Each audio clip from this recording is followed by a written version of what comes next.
Boa noite. Boa noite. Por causa da guerra na Ucrânia, os Estados Unidos proíbem a importação de petróleo, gás natural e carvão da Rússia. Em resposta, Vladimir Putin restringe a importação e exportação de bens e matérias-primas. E ameaça suspender o fornecimento de gás para a Europa. Os russos intensificam os bombardeios na véspera da abertura de novos corredores para a retirada de civis. Passa de 2 milhões o número de refugiados que deixaram a Ucrânia. O presidente Bolsonaro anuncia a distribuição gratuita de absorventes que tinha vetado no ano passado. E tenta liberar a mineração em terras indígenas. Argumenta que é para evitar a escassez de potássio. Mas a Petrobras mantém inativas dezenas de áreas que poderiam ser exploradas em outras regiões. No Dia Internacional da Mulher, o Jornal Nacional mostra o trabalho decisivo das cientistas para o avanço da humanidade.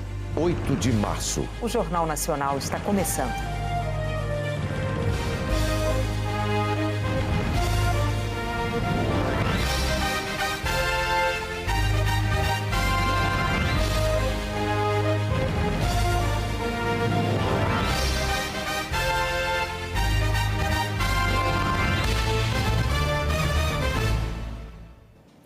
A Casa Branca impôs hoje à Rússia de Vladimir Putin a punição econômica mais dura por ter invadido a Ucrânia.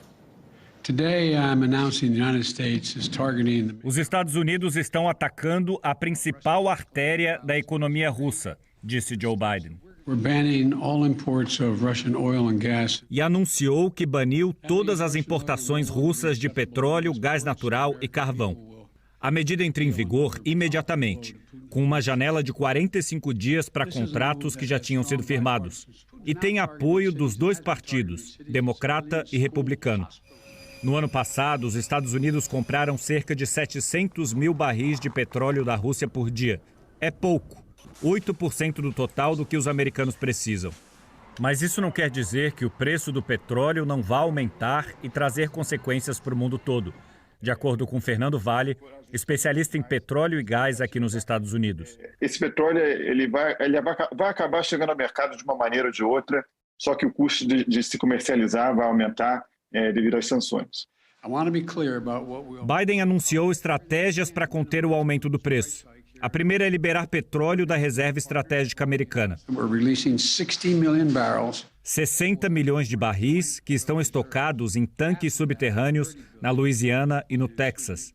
O problema é que 60 milhões de barris não chega nem a um dia da demanda global de petróleo.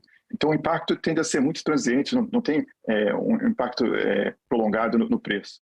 Numa medida de emergência, uma comitiva americana viajou à Venezuela esse fim de semana para negociar com o governo de Nicolás Maduro. A retirada de restrições americanas à venda de petróleo venezuelano poderia aumentar a produção e fazer o preço baixar. Mas o que eles encontraram foi uma indústria devastada que precisaria de muito investimento estrangeiro para se recuperar. O presidente Joe Biden conversou com líderes europeus para que eles também impusessem restrições ao petróleo da Rússia. A Europa comprou mais de 4 milhões de barris dos russos por dia em 2021, um terço de tudo que consome. Mas o primeiro-ministro alemão Olaf Scholz disse que, nesse momento, a Europa não tem como suprir sua necessidade de energia de nenhum outro jeito e que as importações da Rússia são essenciais para os serviços públicos e para o dia a dia dos cidadãos. Por isso, a União Europeia apresentou hoje um plano não para cortar, mas reduzir. O vice-presidente da Comissão, Frans Timmermans, disse que a meta é deixar de importar até o fim do ano 2/3 do gás natural que vem de lá. Do outro lado, Putin assinou um decreto hoje restringindo a importação e a exportação de bens e matérias-primas para, nas palavras dele, garantir a segurança da Rússia. E para fazer pressão, Moscou também ameaça fechar o gasoduto que abastece a Alemanha. E afirma que a proibição americana pode elevar o preço do barril do petróleo a $300, o que acarretaria uma grave crise mundial. Mas isso não quer dizer que a Rússia sairia favorecida. Com as restrições, o país precisaria oferecer descontos para quem ainda topasse fazer negócio. Por exemplo, a China, se ela for comprar petróleo russo, ela vai demandar um preço muito mais baixo do que se fosse um livre mercado. Apesar da alta de preço, o Putin está recebendo muito menos dinheiro do que se imaginaria com o aumento no Brent. Só que o petróleo que não vem da Rússia tem que vir de algum lugar. Isso aumenta o custo de transporte e logística. Por isso a equação é complexa e o presidente Biden já avisou que o preço da gasolina vai subir ainda mais na bomba. Só essa semana houve um aumento de 10%. Aqui nesse posto em Nova York, a gasolina mais barata está $4,29 o galão, que é a medida que eles usam por aqui. Convertendo, isso dá R$ 6,00 o litro da gasolina. E esse preço é um dos que mais tem custo político para o presidente americano. Esse ano tem eleições para a Câmara e para o Senado. Mas Biden defendeu que os americanos se uniram para apoiar o povo ucraniano e deixaram claro que não vão mais financiar a guerra de Putin. E que já sabia que a defesa da liberdade teria um preço, que todos vão pagar. A alta no petróleo atinge toda a economia, que já sente os impactos da inflação. Biden defende que o momento pode ser usado como motivação para que a gente use menos petróleo. Ele disse: isso deveria nos motivar a acelerar a transição para a energia limpa, para carros elétricos, casas com sistemas inteligentes de aquecimento. Isso faria com que os Estados Unidos se tornassem um líder mundial em inovação e exportação de tecnologias que façam o mundo consumir menos energia. Se nós pudermos fazer isso, não nos preocuparíamos mais com o preço do combustível na bomba no futuro, disse Biden, que completou: o petróleo deixaria de ser uma arma de guerra.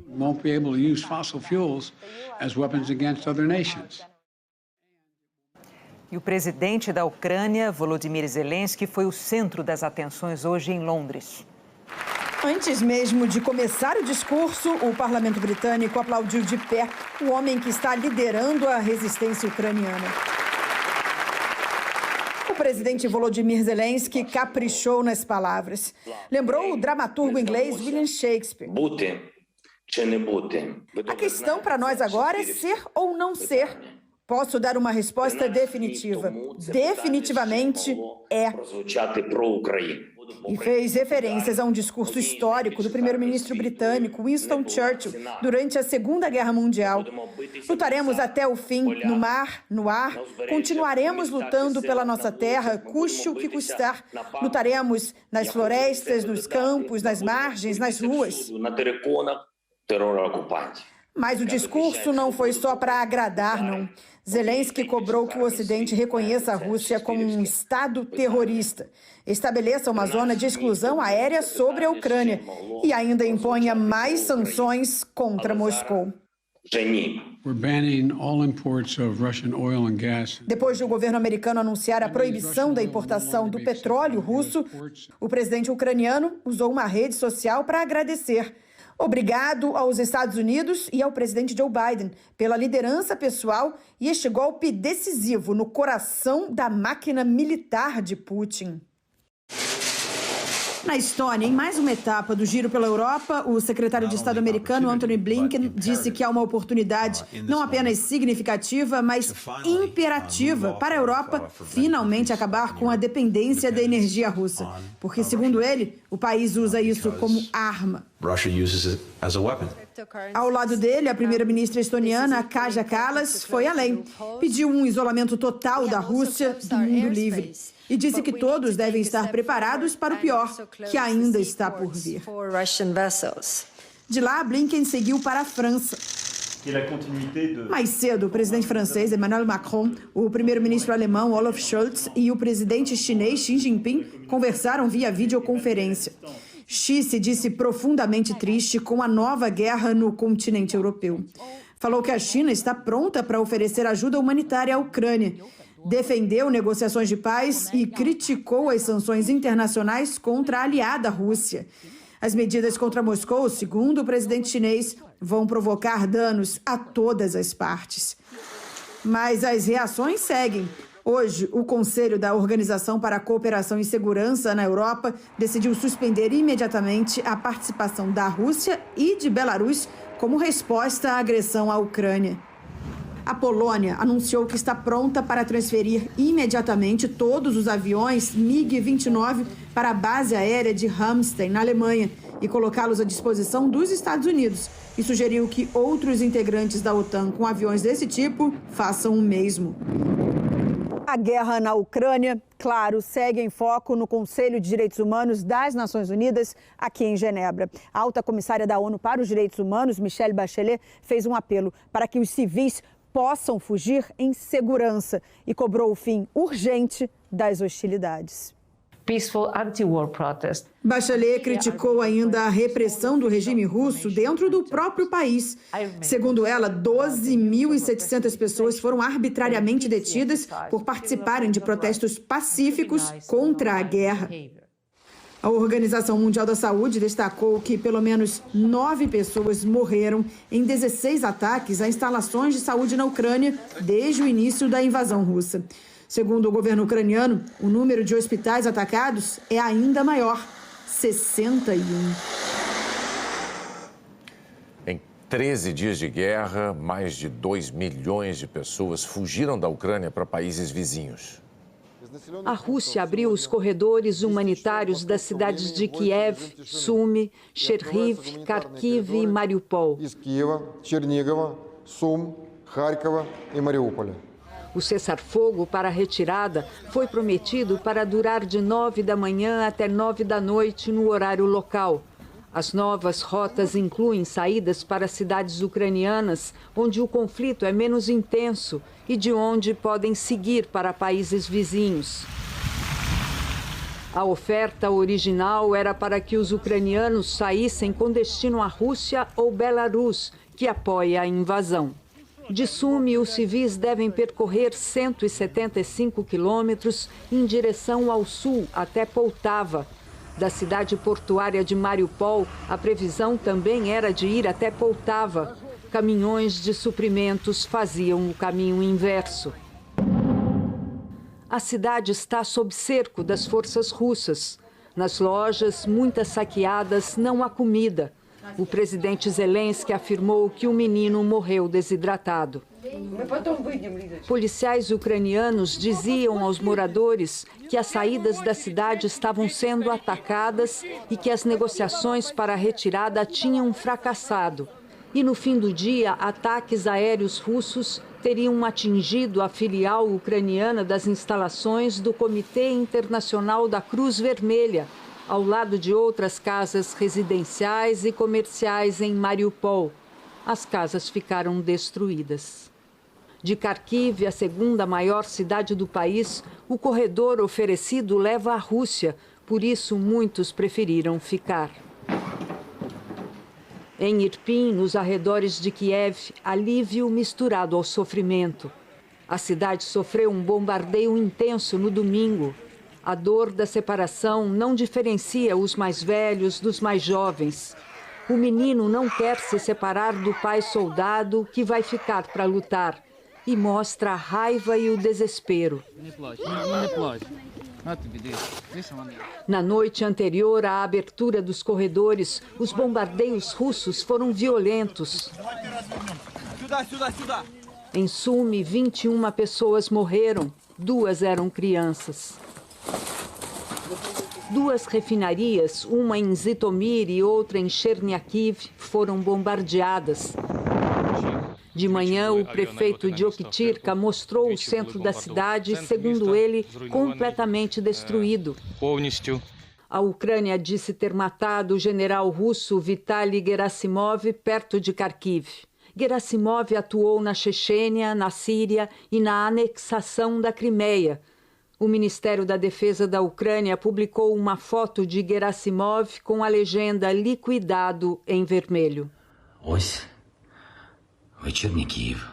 O presidente Zelensky fez questão de mostrar que estava no Palácio Presidencial ontem à noite. Acusou os russos de colocarem minas nas estradas previstas para os corredores humanitários e de explodir ônibus que transportariam os civis. Diz que cada dia de resistência aumenta as possibilidades de garantir o futuro da Ucrânia e que permanece em Kiev sem se esconder e que não tem medo de ninguém. Hoje, Zelensky também apareceu num vídeo gravado na rua e comparou a guerra à primavera na Ucrânia, sempre muito difícil, com muita neve, mas que sempre termina bem. Em Moscou, no Dia Internacional da Mulher, o presidente Vladimir Putin se dirigiu às mães, mulheres, irmãs e namoradas dos soldados russos e disse que elas podem se orgulhar do que eles estão fazendo pela segurança do país. As mulheres são maioria nos países que recebem os refugiados da Ucrânia. Kátia chegou a Varsóvia com a filha, que faz tratamento de câncer. Ela disse que estava a caminho do hospital em Kiev quando o médico avisou que ela fugisse. O marido e os outros 3 filhos ficaram na Ucrânia. O menino Hassan, de 11 anos, chegou sozinho de trem à Eslováquia. Numa mensagem de vídeo, a mãe conta que ficou porque precisa cuidar da mãe dela de 84 anos. As refugiadas ucranianas na Romênia receberam flores na chegada e agradeceram as mulheres que servem nas Forças Armadas da Ucrânia por defenderem o país. Vocês nos empoderam, disse esta refugiada. O secretário de Estado do Vaticano, Pietro Parolin, telefonou ao ministro das Relações Exteriores da Rússia, Sergei Lavrov, para pedir o fim dos combates. O cardeal falou da disponibilidade da Santa Sé a qualquer tipo de mediação que possa ser útil para a paz. O fotógrafo Gabriel Chain esteve hoje num abrigo no porão de uma igreja perto de Kiev.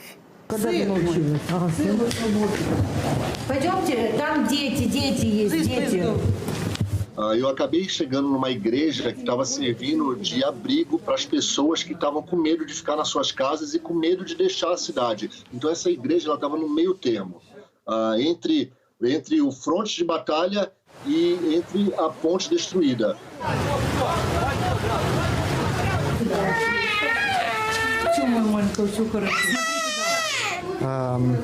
It's supposed to be a football field for kids, but right now there's people hiding here, waiting for evacuation. The church is providing food, but we are running out of fresh water supply. O rapaz que estava falando inglês, que me levou para conhecer o abrigo, ele me perguntou: você sabe o que está acontecendo do lado de fora? Porque a gente não tem informação nenhuma aqui dentro. Tem alguns personagens que estavam ajudando de forma voluntária esses civis, como uma moça que ela se tornou cozinheira, então ela estava fazendo a comida, a alimentação diariamente para todos esses civis morando dentro dessa igreja. We cannot just lock it and go out because all these people they will die without food. Irpin agora eles não têm mais sinal de celular, não tem gás e não tem água encanada mais.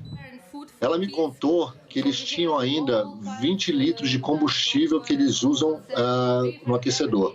Ela colocava caixas de alimentos em toda a extensão da janela para tirar a visibilidade. Eu perguntei o motivo, ela me disse que é por causa dos atiradores de elite russos. Snipers going out.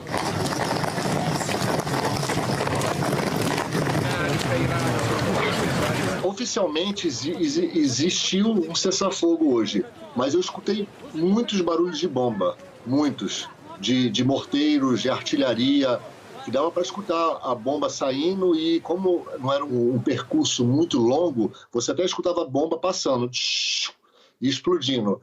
Mas não houve explosão nessa área de evacuação.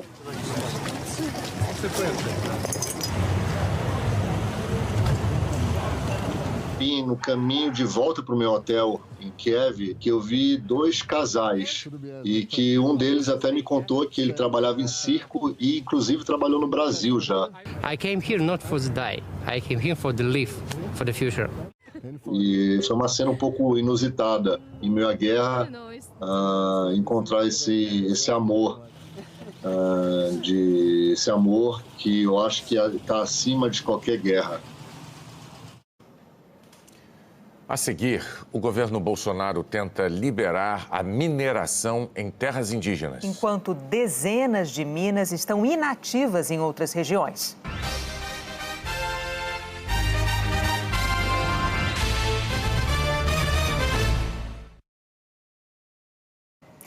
O governo Bolsonaro está usando a guerra na Ucrânia como pretexto para acelerar a votação de um projeto que libera a mineração em terras indígenas. Desde a semana passada, o líder do governo, Ricardo Barros, do Progressistas, trabalha para colocar na pauta da Câmara o projeto que autoriza a mineração em terras indígenas. O presidente Jair Bolsonaro tem defendido o projeto publicamente sob o argumento de que, com a guerra na Ucrânia, o Brasil não pode ficar dependente da importação de fertilizantes agrícolas. O Brasil importa 86% dos fertilizantes que consome, 23% somente da Rússia. Hoje, como não há regulamentação, a mineração em terras indígenas está proibida. O texto apresentado pelo governo em 2020 prevê que os povos indígenas devem ser ouvidos durante a discussão, mas permite estudos técnicos, mesmo que as comunidades indígenas discordem dos projetos. A proposta também dá ao presidente da República o poder de apresentar projetos de mineração ao Congresso, mesmo com manifestação contrária das comunidades afetadas. O projeto diz ainda que a mineração pode começar em caráter provisório, mesmo antes da autorização final dos parlamentares. O governo alega que em terras indígenas existem jazidas de minérios usados para fabricar fertilizantes agrícolas, como potássio e fosfato. Mas estudos mostram que a maioria das reservas brasileiras desses minérios não está nessas áreas. Na Amazônia, 90% das reservas estão fora de terras indígenas. O professor Raoni Rajão, da Universidade Federal de Minas Gerais, disse que é um erro usar o conflito na Ucrânia como pretexto para aprovar a mineração em terras indígenas. São plantas grandes, são investimentos bilionários, são anos para começar a gerar, inclusive com grandes volumes. Isso não é uma coisa que se faz do dia para o outro. Portanto, não faz sentido aprovar uma lei, utilizando uma falsa justificativa que isso vai resolver o problema dos fertilizantes, porque não vai, além de criar outros problemas socioambientais. Um levantamento do Instituto Socioambiental mostra que na Agência Nacional de Mineração só existem 25 requerimentos de exploração desses minérios em terras indígenas, em uma área total de pouco mais de 76 mil hectares. Fora dessas áreas, há mais de 4 mil pedidos em áreas que somam mais de 10 milhões de hectares.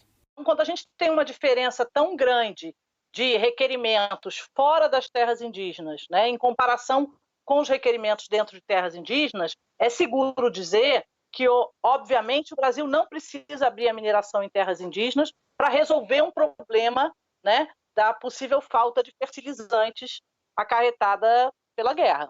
Na região da Foz do Rio Madeira, na Amazônia, por exemplo, a Petrobras tem dezenas de autorizações para pesquisa e exploração desses minérios. E nenhuma fica dentro de terras indígenas. Mas, contrariando a versão de urgência do governo, a empresa não está explorando as jazidas. Produtores de soja estão com dificuldades para escoar a produção por causa da má conservação das estradas estaduais em Goiás. São por estradas como essa que os fazendeiros tentam escoar a safra de soja. Buracos, lama, atoleiro. Já estão bons 3 caminhões ali e não tem jeito de passar. Carregado não passa, vazio também não passa, não está passando, só caminhãozinho pequeno e carro. Mesmo quando a chuva dá uma trégua, a dificuldade continua. Aqui nesse ponto, a lama secou, mas a precariedade da estrada continua trazendo prejuízo para o produtor rural na hora de escoar a safra. Olha só o que aconteceu. Essa carreta está carregada com 18 toneladas de soja.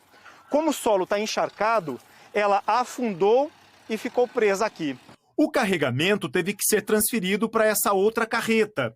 Um atraso no ritmo da colheita. A gente não tem estrada para trabalhar. Então, assim, é revoltante. O produtor se sente abandonado nesse momento aqui. Nós estamos à mercê da sorte. 1 hora depois, no mesmo ponto da estrada, esse outro caminhão com 40 toneladas de soja também ficou no meio do caminho. Só um trator para tirar, né, filho? Se não chover, não sai também, tem que descarregar. Em algumas regiões de Goiás, as estradas estão intransitáveis. Olha a fundura dos buracos. E são os próprios moradores que estão arrumando as estradas. Tiramos as terras do barranco e jogamos aqui, ó. Já melhorou. Não ficou 100% porque não tem as máquinas. Patrola esse trem para patrolar. Segundo a Confederação Nacional do Transporte, 60% das mercadorias no Brasil passam pelas rodovias, mas somente 12% delas são pavimentadas. Quem reclama é outra confederação, a da agricultura. Já que a gente sustenta a balança comercial brasileira, seria importante que tivéssemos condições mínimas para escoar os nossos produtos com competitividade. Atualmente, os nossos custos de transporte são maiores do que os nossos principais concorrentes.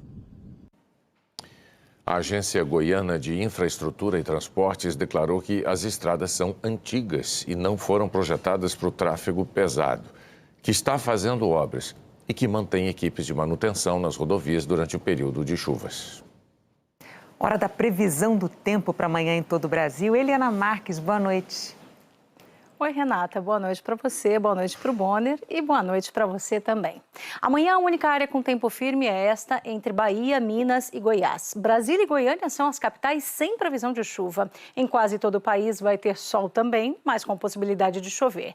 E risco de temporal do oeste do Rio Grande do Sul até o de São Paulo, também do Ceará até o norte de Mato Grosso e Roraima, incluindo Manaus, Belém, Teresina, Palmas, também Boa Vista, Macapá, São Luís e Fortaleza. No Ceará, um dos maiores reservatórios de água do Nordeste, o Castanhão, ainda está com nível baixo, pouco mais de 8%. Em São Paulo, o Cantareira, que é o principal da região metropolitana, opera com 43%. Eles tinham que estar bem acima dessas marcas para enfrentar o período seco sem risco de desabastecimento. Já 2 dos maiores reservatórios de energia do país vão chegando ao fim da estação chuvosa em situação bem melhor. O Sobradinho, no Nordeste, está com mais de 82% da capacidade e Furnas, no Sudeste, com mais de 78%. Esse nível atual de Furnas é o maior desde maio de 2012, ou seja, as chuvas deste verão foram as melhores por lá em quase 10 anos, Renata. Vamos falar de temperatura agora, a gente quer saber mais sobre o calorão. Vamos sim, até porque hoje aí no Rio, olha, fez quase 38 graus. Fez exatamente 37,9 graus. Amanhã o Rio deve ser a capital mais quente do país de novo, com 35 graus. Campo Grande com 34 e Cuiabá e Goiânia com 33 graus. Aqui em São Paulo, 32, possibilidade de pancadas de chuva fortes e já estamos há 17 dias seguidos com temperaturas acima dos 30 graus na capital paulista. Aí fica a pergunta, até quando vai esse calorão aqui e também em outras regiões? Até sábado fica bem quente, principalmente nessa área vermelha. No oeste de Mato Grosso do Sul, por exemplo, os termômetros podem chegar aos 40 graus. Agora, onde o mapa está laranja, até 36 graus. Entre domingo e a quinta-feira da outra semana é que teremos, de fato, um refresco nessa faixa verde aqui. Temperaturas à tarde entre 24 e até 27 graus, passando por Florianópolis, Curitiba, também São Paulo. Já no Rio de Janeiro, de domingo para frente, máximas na casa dos 30 graus. Já é um refresco também, Renata. Já é um refresco. Obrigada, Eliana. Até amanhã. Um clarão no céu chamou a atenção de moradores de Autônia, no Paraná. De acordo com o Observatório Nacional, no Rio de Janeiro, eram restos do foguete Falcon 9, lançado em dezembro do ano passado nos Estados Unidos. Segundo os cientistas, uma parte do foguete reentrou na Terra e se desintegrou na atmosfera, deixando o rastro luminoso. A seguir, como o governo vai saber sobre resultados positivos de autotestes de Covid? Como aumentar o nível de segurança da conta gov.br para recuperar dinheiro esquecido?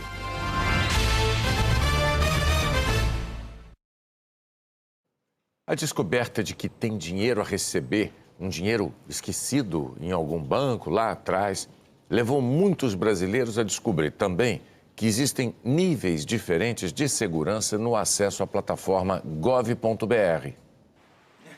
Deu até briga entre mãe e filha. Travou tudo, aí pronto. Aí eu falei, você tá com má vontade.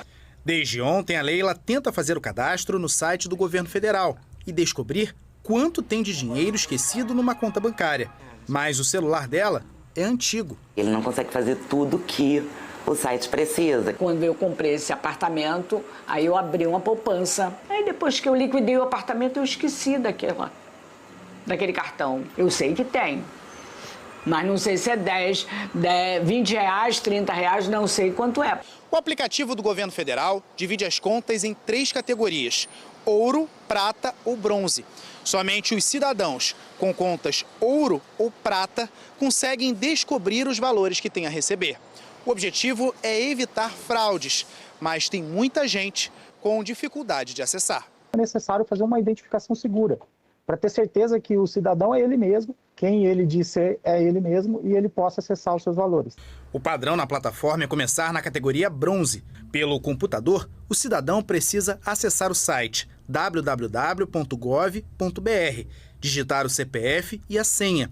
É possível ver o seu nível indo em privacidade e depois em selos de confiabilidade.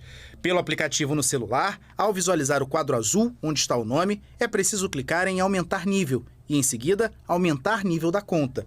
Há 2 formas para progredir de nível. A primeira é a partir do reconhecimento facial, disponível apenas pelo aplicativo. Ou seja, o cidadão deve tirar uma foto que será comparada com imagens dos bancos de dados da Justiça Eleitoral ou do Departamento de Trânsito do seu estado, que estão nas carteiras de motorista. O Ministério da Economia também tem outra opção de validação, via Internet Banking, para quem tem conta em algum de 7 bancos cadastrados. É preciso ir onde está escrito Cadastro via Internet Banking e seguir o passo a passo da instituição selecionada. Depois de conseguir o nível prata ou ouro, é necessário retornar ao site do Banco Central e agendar um horário para saber seus valores. Ao todo, 26 milhões de pessoas físicas e 2 milhões de empresas têm direito a receber algum dinheiro. Mas o sogro do Flávio preferia um jeito mais simples. O meu sogro tem 81 anos e não consegue acessar pelo celular e nem pelo facial. Se tiver algum posto que eu possa levar o mesmo, seria interessante, porque a pessoa com idade não está conseguindo fazer nada. O diretor de Identidade Digital do Ministério da Economia disse que, nesse primeiro momento, só é possível fazer a progressão de maneira virtual. Quanto mais pessoas a gente conseguir resolver pelo digital, melhor vai ser a experiência pelos demais canais. No segundo momento, o Banco Central vai orientar as demais pessoas que, porventura, não conseguirem e qual será o processo para elas. O Banco Central afirmou que vai tratar de situações específicas numa próxima fase, ainda sem data, e que não há risco de perda dos valores. A retomada das aulas presenciais permitiu a milhões de crianças que já estudavam ir para a escola pela primeira vez na vida. Bem na época em que o Léo ia começar o ensino infantil, as escolas fecharam por causa da pandemia. O jeito foi ficar em casa, aprendendo com os pais. A gente não tem aquela preparação toda que um professor tem para ensinar uma criança. A gente ensina do nosso jeito. Hoje, aos 5 anos, o menino está tendo o primeiro contato com uma escola de verdade.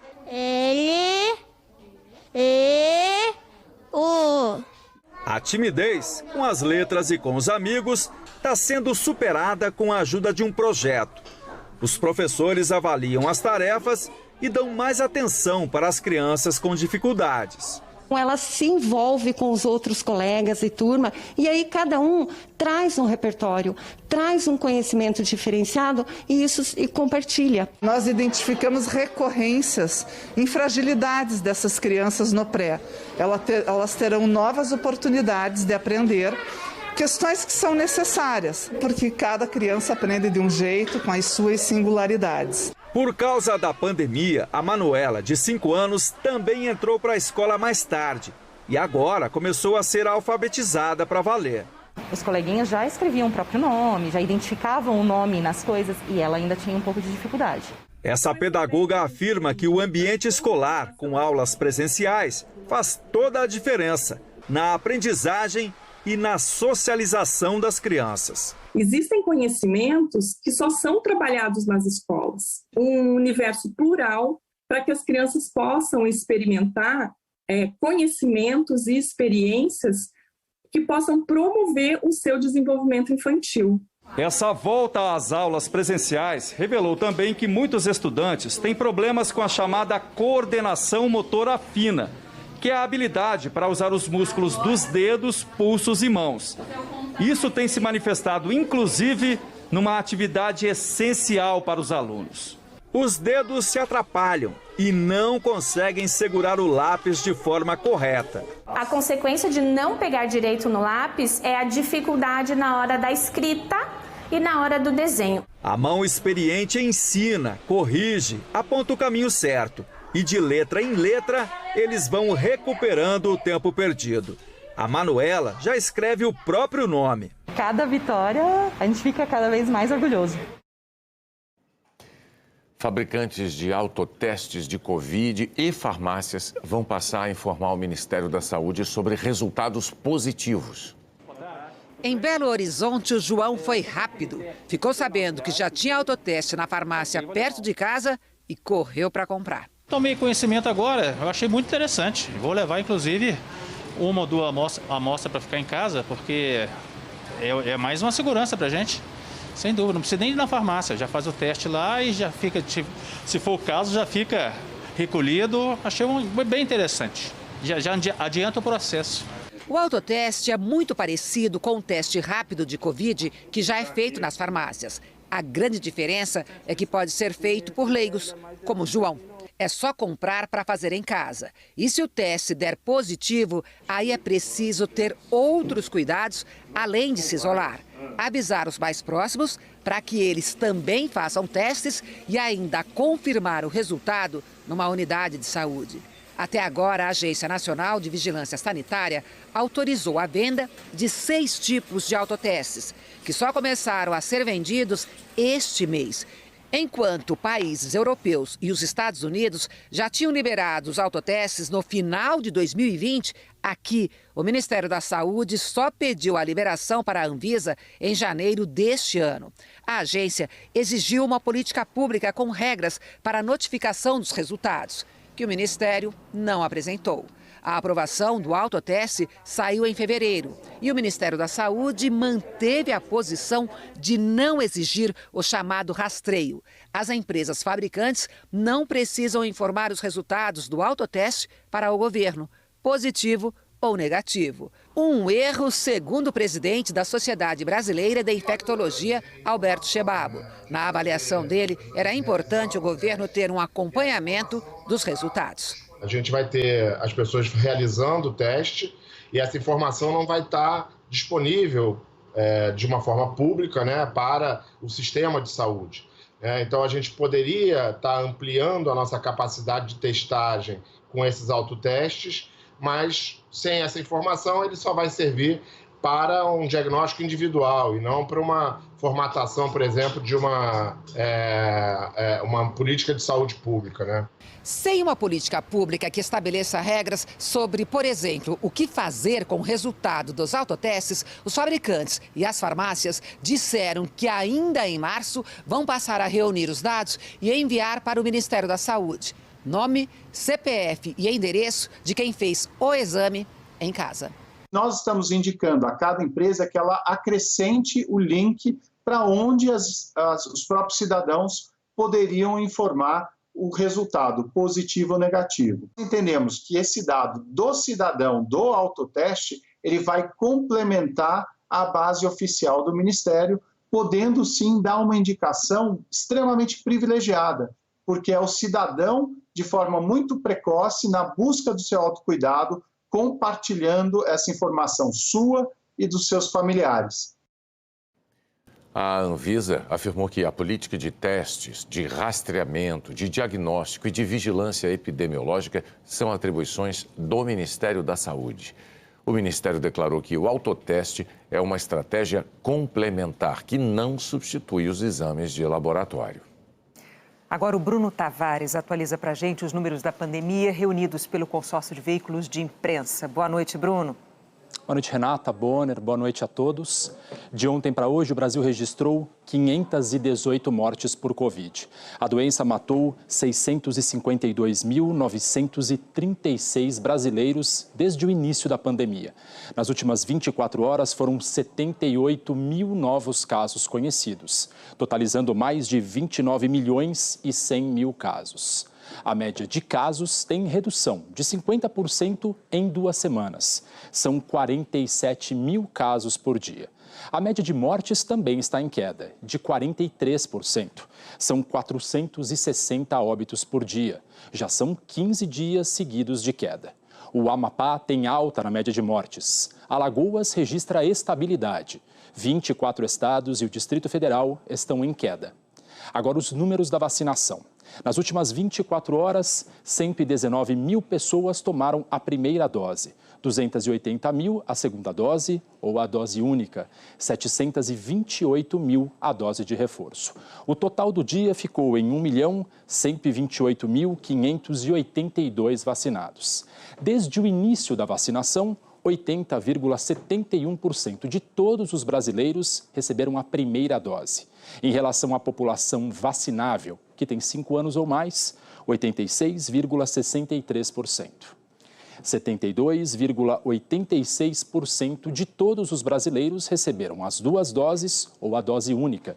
Dos que têm 5 anos ou mais, 78,20%. A dose de reforço foi aplicada em 31,30% de toda a população. A partir de 18 anos, 41,56% receberam esse reforço. No mapa, em verde escuro, os estados mais adiantados na vacinação completa da população que pode ser imunizada. São Paulo, Piauí e Santa Catarina são os 3 primeiros. Os detalhes do seu estado você confere em g1.com.br/coronavírus. Bonner, Renata. Obrigada, Bruno.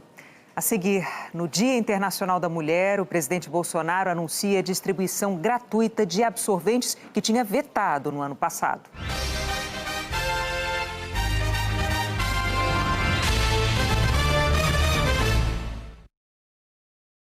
O deputado estadual Arthur Durval deixou o Movimento Brasil Livre e se desfiliou do Podemos.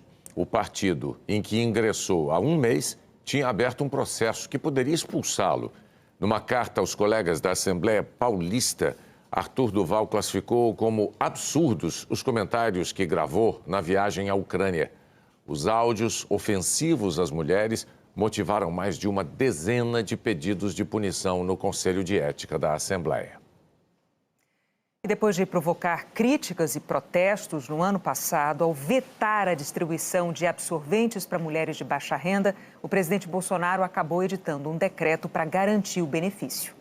Para quem está desempregada, como Ivoneide, absorvente é luxo. É caro, esse pacote é caro. Eu peço, né, quem tem, né, para poder ajudar, para me dar. Dona Maria diz que as netas passam apuro quando não dá para comprar absorvente e muitas vezes acabam faltando às aulas. Quando você não tem dinheiro para comprar, como é que você faz? A criança não vai para a escola, a menina não vai. As mulheres de baixa renda já poderiam estar recebendo absorvente de graça. Em outubro, o Congresso aprovou a proposta, mas o presidente Jair Bolsonaro vetou. Alegou que o projeto contrariava o interesse público e que não dizia de onde sairia o dinheiro, embora o texto indicasse o SUS e o Fundo Penitenciário Nacional como fontes dos recursos. Na época, o ato de Bolsonaro provocou forte reação. Hoje, a 2 dias da sessão do Congresso que pode derrubar o veto, o presidente recuou e assinou um decreto que regulamenta a distribuição. O decreto não deixa clara a origem dos recursos. Diz apenas que a distribuição depende de orçamento disponível. Mas o ministro da Saúde, Marcelo Queiroga, afirmou que a medida vai custar 130 milhões de reais, que vão sair do orçamento do Ministério. Isso já estava previsto no projeto vetado por Bolsonaro. Queiroga ainda tentou explicar a mudança de posição do governo. Alguns aspectos do projeto que foi vetado porque lá não tinha sido feito um cálculo do impacto orçamentário de forma apropriada, não é? E lá alocava a responsabilidade exclusivamente à saúde. E nós sabemos que não é uma questão só da saúde. Essa questão é uma questão transversal. Por exemplo, envolve a educação, envolve a cidadania, envolve a justiça. As regras do decreto presidencial restringem bastante o alcance da ajuda. O projeto aprovado pelo Congresso era mais generoso. Previa a distribuição gratuita de absorventes a todas as mulheres em situação de rua e vulnerabilidade social extrema, presidiárias e estudantes de baixa renda. Agora serão beneficiadas mulheres em situação de rua, mulheres de 12 a 21 anos presas ou cumprindo medidas socioeducativas, alunas entre 9 e 24 anos de escolas públicas que façam parte do programa de saúde na escola e que tenham pelo menos metade dos alunos inscritos no Auxílio Brasil. Na conta do governo, cerca de 3.600.000 mulheres serão atendidas. Mas, na conta de movimentos de defesa dos direitos da mulher, muita gente vai ficar de fora. Do jeito que está escrito o decreto, mais de 2 milhões de mulheres deixariam de ser atendidas, deixariam de ter o absorvente. O absorvente ele tem que ter acesso liberado e não acesso restrito. Nesse 8 de março, a nossa... Obrigada. A nossa homenagem às mulheres vai ser direcionada para as que ganharam uma relevância gigantesca nos últimos anos. As que se dedicaram ou dedicaram talento e empenho à ciência. Nem que seja a conta-gotas, os espaços vão sendo conquistados por elas. Que esse anticorpo aumentado em tamanho, né? Essas duas mulheres passaram a pandemia avançando em pesquisas para ajudar quem sofre de uma síndrome que leva à falência dos rins. No Instituto Butantan, 71% dos pesquisadores são mulheres. Mas até chegar ao laboratório, Isabela conta que faltaram referências. É meio difícil você ver exemplos de cientistas assim na escola ou nos lugares comuns mesmo, de ver representação. Quando você entra no mundo da ciência, você vê que é bem diferente e que a gente tem vários exemplos, né? Até hoje eu só tive orientadoras mulheres, a Roxane, que é sensacional, né? Já quando a Roxane começou, era diferente. Era um ambiente predominantemente masculino, né? Os professores que chegavam ao topo da carreira eram homens. Muito menos mulheres chegavam ao topo da carreira. Nossa, que legal, atividades para mulheres, né? Essas outras duas apaixonadas por ciência se conheceram graças ao projeto Meninas Super Cientistas, da Unicamp, que leva garotas em idade escolar para conhecer o trabalho de pesquisadoras. A Marcela ajuda nessa ponte para que outras não tenham que escutar o que ela ouviu quando ainda prestava vestibular. Você tem certeza que vai fazer esse curso? Será que você vai aguentar? É muito difícil, né? E, por exemplo, eu tenho a impressão que se fosse um colega de turma homem, ele não ouviria essas coisas, sabe? Depois de ter conhecido mulheres cientistas, a Mariana se sente mais perto do sonho. Meu sonho desde pequena é ser astronauta e colonizar outro planeta. Eu gostaria muito de participar disso. A gente fica feliz, né, emocionada de ouvir esse tipo de coisa. Esses sorrisinhos já deixam a gente cheio de esperança, né, de que no futuro nós vamos ser aí muito mais meninas fazendo coisas incríveis. Na Universidade de São Paulo, por exemplo, a presença feminina nos cursos de graduação de ciências, tecnologia, engenharia e matemática ainda é menor do que a masculina, mas aumentou nos últimos anos. Em 2000, eram 3 homens para cada mulher. Em 2019, eram 2 para cada aluna. Mesmo em desvantagem, as descobertas feitas pelas cientistas têm sido decisivas para o avanço da humanidade. A pandemia colocou em destaque trabalhos como o das pesquisadoras que tiveram papel fundamental no sequenciamento do genoma do coronavírus em apenas 48 horas depois da confirmação do primeiro caso no Brasil. Elas são da USP. A doutora Jaqueline Góes defende mais oportunidades no mundo da ciência. Projetos que envolvem a capacitação dessas jovens, aquelas que não têm uma oportunidade natural, eu digo, tanto educacional quanto financeiramente, de ocupar esses ambientes, de estar nesses espaços, é que a gente consegue, então, mudar essa realidade. Quem não teve referências científicas da infância, agora serve de inspiração para a futura geração de pesquisadoras. A mulher pode estar aonde ela quiser e ela deve ocupar os espaços que ela quiser, sem ter dificuldades de acessar esses espaços. Então, é justamente isso, inclusive na ciência. O Jornal da Globo é depois do paredão do BBB e do Profissão Repórter. Boa noite. Uma boa noite para você. Até amanhã.